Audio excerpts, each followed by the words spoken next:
ஐஸ்வர்யா சொல்றாங்க, பிரச்சனை சூர்யா கிட்ட இல்ல, உன்கிட்டதான் மகா. நீ மஞ்சள் கண்ணாடி போட்டா எல்லாம் மஞ்சளா தெரியும், பச்சை கண்ணாடி போட்டா எல்லாம் பச்சையா தான் தெரியும். கொஞ்சம் கண்ணாடிய கழட்டிட்டு பாரு, அப்பதான் உலகத்துல என்னென்னலாம் நடக்குதுன்னு உனக்கு நல்லா தெரியும் மகா. அக்கா, வேற என்ன பண்ண முடியும்?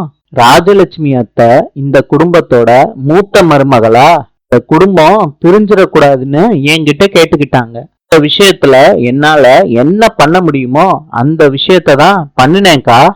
எனக்கு நல்லா புரியுது. ஆனா ஒண்ணு, அனாமிகா நீ நினைக்கிற மாதிரி நல்லவளா மாறுறதுக்கு வாய்ப்பே இல்ல. அது மட்டும் இல்லாம நமக்கு அம்மா அப்பா தங்கச்சின்னு தனி வாழ்க்கையே இருக்கு மகா.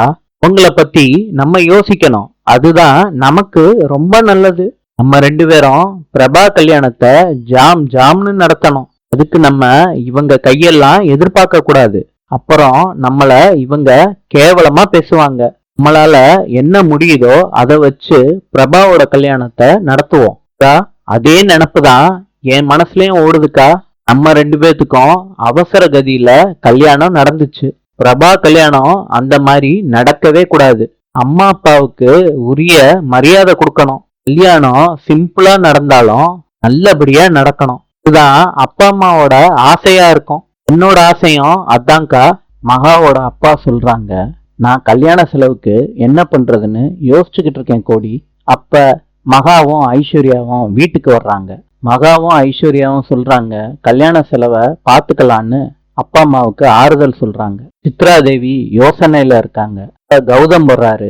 என்னாச்சு கௌதம் உனக்கு அப்படின்னு சித்ரா தேவி கேக்குறாங்க. ஒன்னும் இல்லம்மா, நேத்து ஒரு கிளைண்ட் மீட்டிங், எப்படியாவது ஓகே பண்ணி அக்ரிமெண்ட்ல சைன் வாங்கிடலான்னு நினைச்சேன். அந்த கிளைண்ட் டிசைட் பண்ணி சொல்றேன்னு சொல்லிட்டாங்க. இப்படியோ ஓகே பண்றதுக்கு 2 நாள் ஆகுமாமா. டென்ஷன் தாம்மா, வேற ஒன்றும் இல்லை. அது இருக்கட்டும், என்ன எதுக்கு வர சொன்ன? சித்ரா தேவி பணத்தை கொடுக்குறாங்க. கௌதம், ஐயோ எனக்காம்மா? தேவையை புரிஞ்சுக்கிட்ட ஒரே ஆளு நீந்தாம்மா. கௌதம், இந்த பணம் உனக்கு இல்ல, போய் நீ ஐஸ்வர்யா கிட்ட இந்த பணத்தை கொடு. என்னம்மா சொல்ற? ஐஸ்வர்யா கிட்ட கொடுக்கணுமா? என்னம்மா உனக்கு என்ன பைத்தியமா பிடிச்சிருக்கு? சித்ரா தேவி சொல்றாங்க, டேய் இது ஐஸ்வர்யாவுக்கு இல்ல, அவ தங்கச்சி பிரபாவுக்கு. அவ கல்யாணத்துக்கு ஓகே சொல்லிட்டாலாம். என்னம்மா புது கதையா இருக்கு? நான் போறப்ப அக்காவும் தங்கச்சியும் கல்யாண செலவுக்கு என்ன பண்றதுன்னு புலம்பிக்கிட்டே இருந்தாங்க. நான் கேட்டதுனாலதான் இப்படி ஒரு விஷயத்த கையில எடுத்திருக்கேன். புரியலையம்மா. மகாவோட ஃபேமிலி இப்ப பண தேவையில இருக்காங்க. இப்ப நீ என்ன பண்றன்னா, இந்த பணத்தை எடுத்துட்டு போய் ஐஸ்வர்யா கிட்ட கொடு. என்னால முடிஞ்சது இவ்வளவுதான். நீங்க இந்த பணத்துக்கு ஏத்த மாதிரி கல்யாணத்தை பண்ணிக்கோங்கன்னு நல்லவன் மாதிரி சீனை போடு. அதான் கௌதம் உன்னைய முழுசா நம்புவா. எல்லாம் பண்ணுனேன்னா நீயும் ஈஸியா எம்டி ஆயிருவ. கௌதம் சொல்றாரு, அம்மா வேற லெவல்ல திங்க் பண்றமா. சூர்யா பெட்ல படுத்துக்கிட்டு இருக்காங்க. கீழே படுத்துக்கிட்டு இருந்த மகா எந்திரிச்சிடுறாங்க. சூர்யாவே பாக்குறாங்க. போன் வாட்டுக்கு ரிங் அடிச்சுக்கிட்டே இருக்கு. மகா அதை அட்டன் பண்றாங்க. மகா அந்த போனை பார்த்துக்கிட்டே, இந்த போனு ரொம்ப மக்கள் பண்ணுதுன்னு தன்னைத்தானே சொல்லிக்கிறாங்க. போனை ஸ்பீக்கர்ல போட்டாதான் அட்டனே ஆகுதுன்னு ஸ்பீக்கர்ல போடுறாங்க. ஓ மேடம், டிசைன் ஒர்க் பண்ணி கொடுக்கறதா சொன்னீங்கல்ல? ஆமா சார், சொல்லுங்க.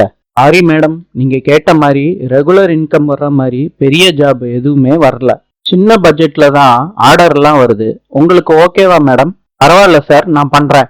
ஒர்க்கு கொஞ்சம் அதிகமா இருக்கும் மேடம். இங்க கேட்ட பேமெண்ட் கிடைக்காது, கொஞ்சம் கம்மியா தான் கிடைக்கும். பரவாயில்லையா மேடம்? பரவாயில்ல சார், எனக்கு இப்போதைக்கு ஜாப் தான் ரொம்ப முக்கியம். இப்ப உடனே அனுப்பி விட்டுருங்க சார், நான் வேலையை ஆரம்பிச்சிடுறேன். இந்த ஒர்க் வர்றதுக்கு இன்னும் 1 வாரம் ஆகும் மேடம். ஜஸ்ட் உங்ககிட்ட கன்ஃபார்ம் பண்ணதான் ஃபோன் பண்ணேன் மேடம். ஒர்க் வந்த உடனே உங்களுக்கு அனுப்பி விடுறேன் மேடம்.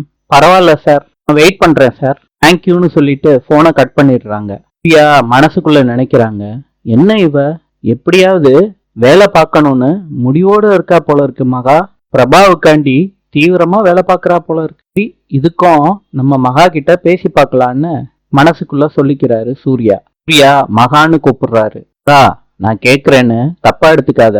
பிரபா கல்யாணத்துக்கு சம்மதிச்சிட்டான்னு சொன்னதா நான் கேள்விப்பட்டேன். பிரபாவுக்கு கல்யாணம் பண்ணணும்னா காசு தேவைப்படும்னு, கம்மி சம்பளம் வந்தாலும் பரவாயில்லன்னு வேலை பார்க்க ஏன் கஷ்டப்படுற?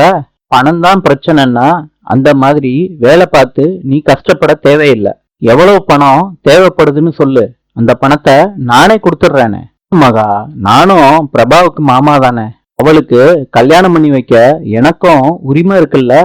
மகா, நானே பிரபாவோட கல்யாணத்தை நடத்தி வைக்கிறேன். இதுக்கும் கவலைப்படாத.